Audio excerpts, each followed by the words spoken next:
It's 2026 mga beshi, kaya naman it's another Qatar International Food Festival this 2026. Honestly, this is an event that is happening every year.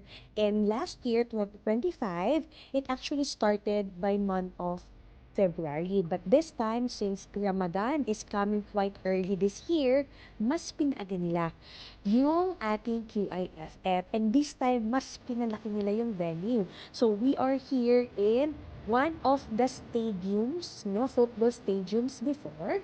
And ito yung pinagdanitan ng ating Qatar International Food Festival this 2026. And since international na ito, we will get to taste yung mga cuisine from Arab countries, Asian countries, and of course, yung napapahuli dyan yung mga Philippines na dito. Yung mga barbecue, the isaw, yung mga ganyan. But the thing is, we tried this Syrian dish kasi it is been on our TikTok feeds and Facebook feeds for quite some time. And now, we actually have a chance na this.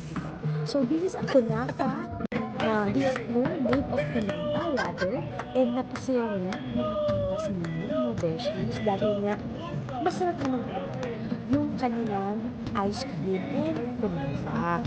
What made this dessert extra special is because of their ice cream chan. O diba, nakakaya. And of course, hindi natin papakitpasin yung matikman itong kanilang kunafa version and their ice cream version.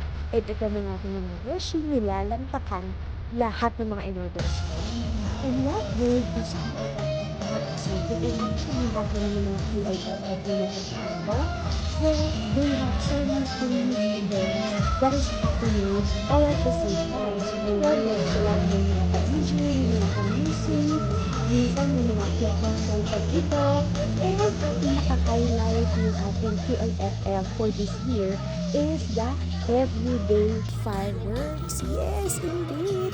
Meron nga talagang fireworks ang syada-syada talaga ng Qatar every day. So, if you are new or simply visiting Qatar, don't miss their QIFF if you get the chance. Kaya till the next sharing mga beshi, bye!